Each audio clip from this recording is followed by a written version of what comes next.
Shalom, selamat pagi untuk anak-anak Tuhan dimanapun hari ini berada.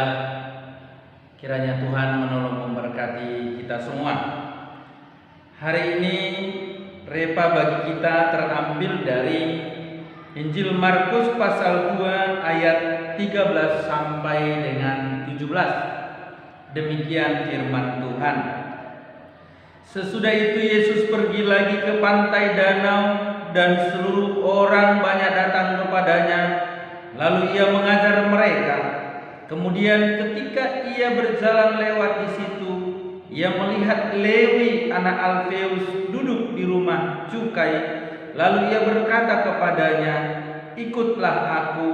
Maka berdirilah Lewi lalu mengikuti dia. Kemudian ketika Yesus makan di rumah orang itu, banyak pemungut cukai dan orang berdosa makan bersama-sama dengan dia dan murid-muridnya, sebab banyak orang yang mengikuti dia.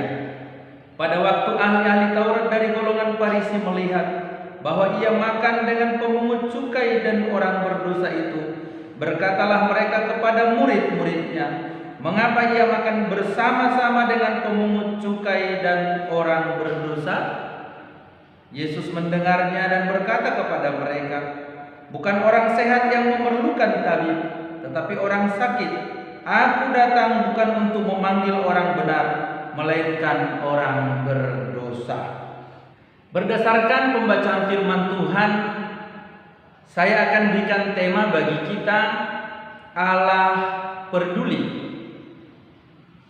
Dari pembacaan firman Tuhan ini ada 3 kepedulian yang dapat kita pelajari, yaitu yang pertama ayat 13 sampai dengan 15, di mana ketika kita lihat ayat itu berbicara tentang Yesus yang datang menjumpai Lewi pemungut cukai. Kalau di dalam Injil Matius langsung disebut sebagai Matius pemungut cukai, atau si Matius ini sebagai pemungut cukai. Dikatakan di sana bahwa Yesus datang dan berkata, "Ikutlah aku." Kemudian akhirnya Lewi ini mengajak Yesus, mengundang Yesus untuk makan bersama di rumahnya, dan di sana juga hadir orang-orang berdosa. Di sana pun juga hadir pemungut cukai yang lain yang merupakan sahabat dan teman sejawat daripada si Lewi pemungut cukai ini. Nah, ternyata dari pembacaan itu dapat kita simpulkan bahwa Tuhan atau Allah peduli kepada orang yang ada di dalam dosa, kepada kita yang berdosa, kepada kita yang ada di dalam lingkaran dosa, yang ada di dalam perbudakan dosa. Dia datang pada kita. Seperti Yesus datang kepada Lewi. Lewi adalah golongan orang berdosa, golongan orang yang sebenarnya ketika datang ke rumah ibadat, mereka tidak berani tampil di depan, mereka hanya berani di pintu, bahkan di pelataran saja.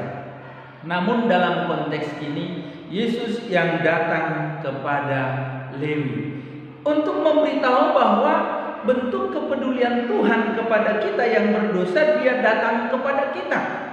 Bukan saja dia datang kepada kita, tapi dia tinggal dengan kita, makan bersama dengan kita, duduk bercengkrama dengan kita, seperti yang dilakukan oleh Yesus ketika dia ada di rumah Lewi pemungut cukai. Dia duduk bersama dengan para pemungut cukai. Bahkan orang-orang berdosa dikatakan pembacaan tadi, dia duduk di antara mereka, makan bersama di antara mereka, untuk memberitahu seperti itulah kepedulian Tuhan kepada kita yang berdosa. Dia tinggal bersama dengan kita, bahkan makan bersama dengan kita.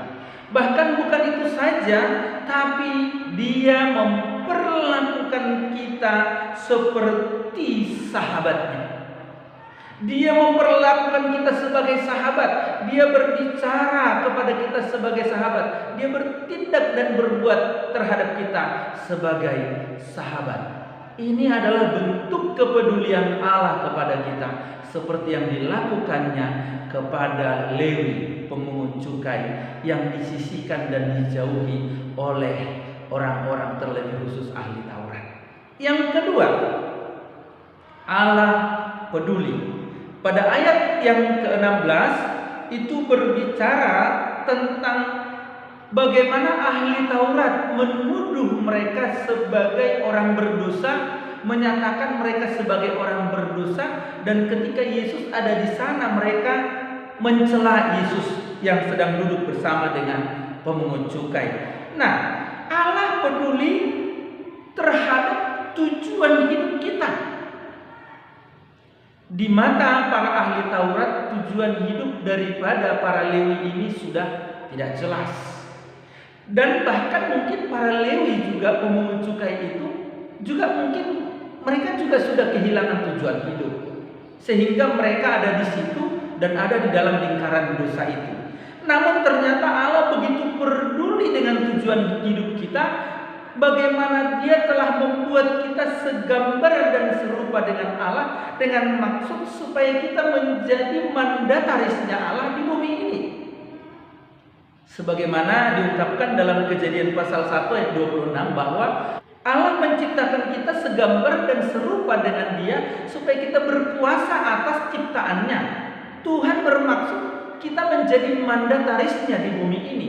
Mandatarisnya untuk berkuasa atas apa yang Tuhan ciptakan. Bukan saja untuk berkuasa, tapi memenuhi bumi, bahkan mengusahakannya dan termasuk menguasainya. Tuhan mau sebenarnya kita kembali kepada tujuan itu. Maka ketika Allah datang hadir di dunia di dalam Yesus Kristus, Dia datang kepada Lewi pemungut cukai yang di mata orang banyak adalah orang berdosa. Tuhan mau supaya Lewi kembali kepada tujuan awal hidupnya. Dia berguna bagi Tuhan sebagai mandatarisnya Tuhan. Hari ini kita sebagai orang percaya, apa yang Tuhan nyatakan bagi kita? Tuhan berkata bahwa kita sebagai garam dan terang bagi dunia ini. Tuhan mau supaya kita hidup seharusnya sebagai anak Tuhan, menjadi garam dan terang bagi dunia. Allah peduli dengan tujuan hidup kita. Walaupun kita sering mengabaikannya dan tidak peduli, tapi Tuhan peduli. Dia datang supaya kita hidup sebagai garam dan terang yang Tuhan maksudkan. Yang ketiga, Allah peduli bukan saja pada keberadaan kita yang ada di dalam dosa, bukan saja pada tujuan hidup kita yang kehilangan arah, namun Dia peduli pada akhir hidup kita. Setelah kehidupan ini, apa yang akan terjadi? Pada ayat 17 dikatakan, bukan orang sehat yang memerlukan tabib. Aku datang bukan untuk orang benar, tapi aku datang untuk orang berdosa. Ini bentuk kepedulian daripada Tuhan. Tuhan tidak mau upah dosa yang adalah maut terjadi atas hidup kita. Tuhan mau hidup kita berakhir di surga, berakhir pada pengalaman yang baik dan kekal bersama Tuhan. Dia tidak mau kita berakhir di dalam hukuman di neraka. Ini bentuk kepedulian yang dinyatakan oleh Allah lewat pembacaan firman Tuhan ini. Kita yang berdosa tidak dikehendakinya mengalami kebinasaan. Itulah sebabnya firman Tuhan berkata, yang kukehendaki bukan kematian atau kebinasaan orang berdosa, tapi yang kukehendaki ialah kembalinya orang berdosa kepada jalan yang benar, kembalinya kepada maksud Tuhan untuk mengalami hidup yang sesungguhnya daripada Tuhan. Oleh karena itu, anak-anak Tuhan, sadarlah bahwa Tuhan begitu peduli kepada kita. Biarlah kita menyadari itu sehingga kita hidup dalam kepedulian Allah itu. Amin, kita berdoa. Terima kasih Tuhan untuk segala kebaikan-Mu. Engkau mengingatkan, menyadarkan kami bahwa Engkau begitu peduli terhadap kami. Biarlah kami memahami itu dan kami hidup di dalam kepedulian Tuhan. Di dalam dan demi nama Yesus kami berdoa.